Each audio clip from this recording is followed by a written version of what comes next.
So, Vladimir Putin is having to deal with something pretty embarrassing right now.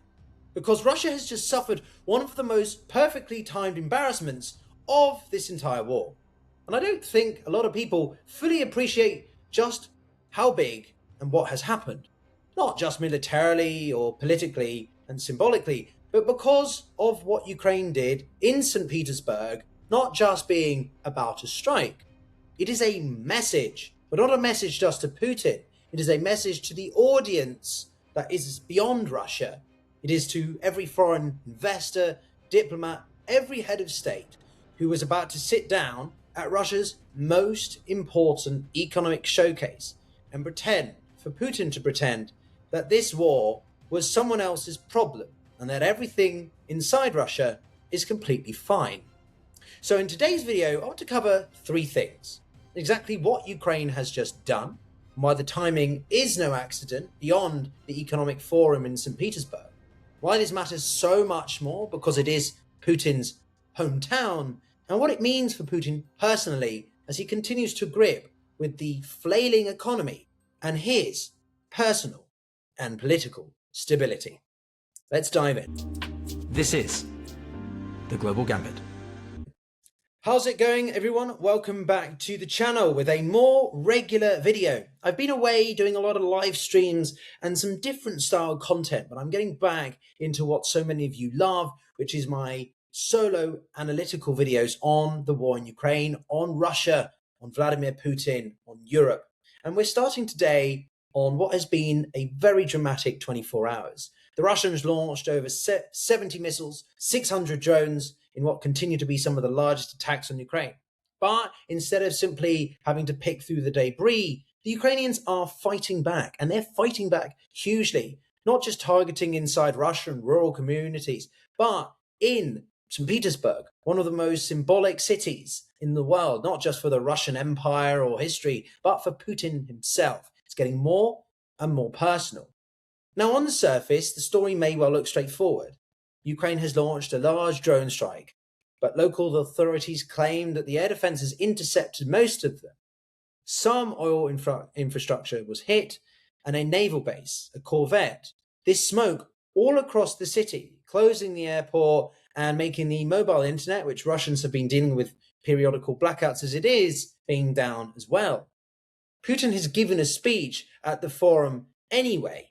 End of story. But that's the surface read. And here's actually what's going on. Because if you're going to strike Putin's hometown, that can't be more of a deal breaker for him psychologically. A man who's getting incredibly paranoid. Now, to understand why this is also particularly problematic for Putin, you have to understand where it's been hit. The St. Petersburg Economic Forum isn't just another event on the Russian calendar. It has been once called the Russian Davos. And before the full-scale invasion, it attracted CEOs, heads of state, even major Western delegations. It was Russia's, or Putin's, annual pitch to the world that it was a serious, stable, and of course, crucially investable country. Not a seemingly pariah state hemorrhaging its population in a grinding land war. Now, this event is a shadow of its former self. To put it into context, just consider what the US even said. Yes, the US has sent delegations, but this year reveals just how limited it is. A low-key delegation did join, but it was led, and the detail really matters here, not by some senior diplomat or a business figure. Consider the entourage that Trump took with him to China, for example. It was led by the man who is overseeing Trump's White House ballroom renovation project. That is the caliber of guests that Vladimir Putin can attract in 2026. So Ukraine has known exactly what they were hitting and when. Zelensky confirmed the strikes himself and called it part of Ukraine's ongoing and broadening long-range sanctions plan. The Ukrainian defense company posted drone footage publicly with a caption that roughly translated to, given such distinguished guests, we couldn't possibly ignore the occasion. Ukraine is trolling Russia. And much like Zelensky said he gave permission to Putin to hold the Victory Day parade just a month ago, Ukraine is increasingly boldened through not just its operations, but its rhetoric and its willingness to challenge Putin's framing and claims around the war. So, of course, this isn't a military operation that happened to coincide with the forum. It was theatre, all about deliberate precision and deeply effective theatre. Ukraine is increasingly sending messages to every foreign individual, be them dignitaries or onlookers, that sitting in Russia in a conference hall, this is not a country that can protect its second largest city, and it's certainly not a man who can protect his own citizens, the very thing that underpins much of Putin's legacy and popularity. But here's where it gets much more significant, because the St. Petersburg strike lands on top of something that was already building before this week. Visible cracks, as we know, have been appearing inside the Russian elite more than ever before in the past few months, not from dissidents or opposition figures who have largely been jailed, exiled, or killed, but from within the establishment, Putin's own establishment. A recent piece in Russia in Global Affairs, which is about as close to an establishment publication as Russia has, argued directly that the goal of eliminating Ukraine's pro-Western government was, quote, fundamentally unattainable. It's called for negotiated peace. This is a Russian publication, I remind you. And that kind of language doesn't appear in that kind of publication without some level of sanction from people with significant influence.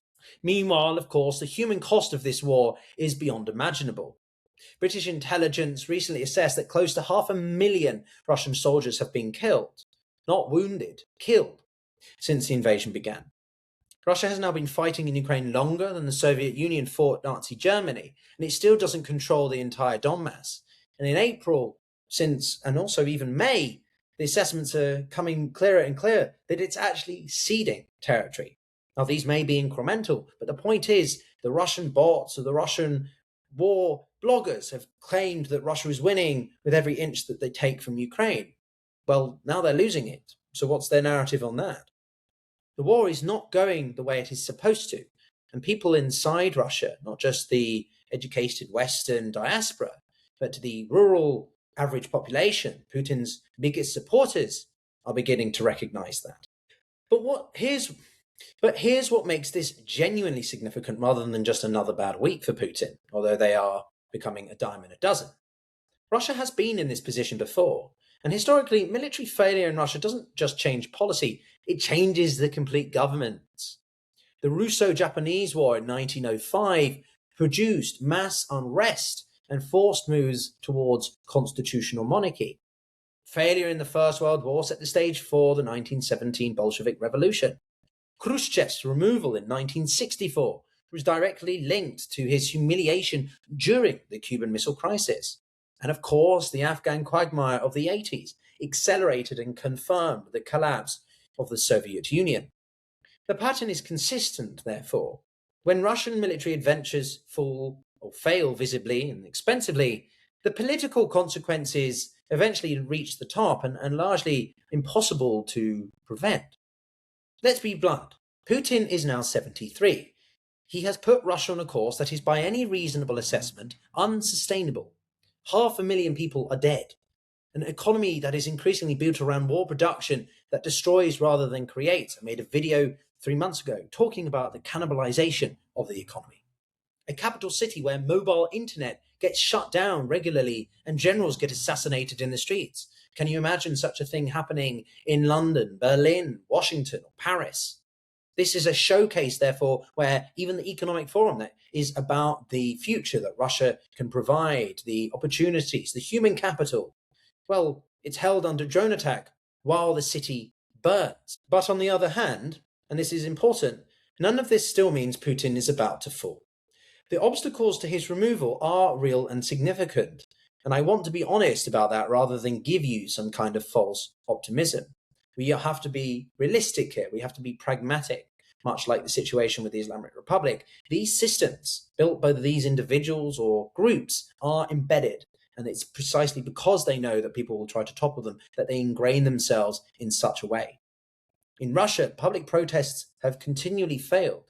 The large demonstrations, be them in 2011, 2019, or 2021, were met with arrests, violence, and suppression. Opposition figures don't survive long. Nemtsov, was shot near the Kremlin. Navalny died in prison. Elections in September will produce the result the Kremlin wants. The Prigozhin mutiny in 2023 was the closest anyone has actually come to threatening Putin's grip on power, as we may remember. And even that collapsed and was really never going to happen because 20,000 Wagner forces is not enough to take down the capital city and Russia's inner security services. And since then, Putin has tightened control over every armed force in the country, albeit to the detriment of its capability to operate independently of his micromanagement. And we see that on the battlefield in Ukraine. Now, the most credible path to change runs through the elite, not the street. It would require enough people near the top, people with resources, loyalty, and leverage to conclude that Russia's interests are better served by a new face in the Kremlin, a negotiated exit from this war. The problem, as some people put it, is that the current elite are all handpicked by loyalists, with extensive compromising material held over them, not on speaking terms with each other, and all on Western sanctions lists. So conspiring against Putin isn't just dangerous. It's not about just simply you might fall out of a window. It's actually logistically and pragmatically difficult. And yet, the combination of what we're seeing this week in St. Petersburg and what we're reading in Russian establishment publications points to something that is shifting. Not collapsing, but shifting. It's the gradual collapse. Ukraine is no longer defending its territory. That is the bottom line here. It's systematically dismantling the image Russia needs to project to sustain the war economically and politically. It's not just hitting oil terminals. It's hitting the narrative. The idea that Russia is a stable, powerful, investable state that can continually absorb this conflict indefinitely and come out the other side. There's a phrase that gets used in financial markets when an unsustainable situation keeps going anyway. If something cannot go on forever, it will stop. Russia's war, Putin's war, cannot go on forever. But the question is, the one nobody really can answer yet, is what stopping it looks like and who's still standing when it does. But I'm willing to take a bet it will not be Vladimir Putin. But that's it from me, everyone, in this quick update. I wanted to bring together some of the recent developments in the past few hours, past couple of days, as well as some thoughts that I've been thinking about. We all like to ponder the idea of a post-Putin Russia, and it's important to do that, but we have to be realistic. And of course, as you know, on the channel, I'm bringing together top-tier guests. I've got an exciting one tomorrow to stay tuned for, but also we're working on bringing on Hodorkovsky and Kasparov and others, many voices that are part of the opposition to Putin's regime. If you enjoy the video, then of course, give it a like, do subscribe, and we'll see you all in the next one. And watch this video here to understand more about the relationship of China, Russia, and the United States in this context. Take care.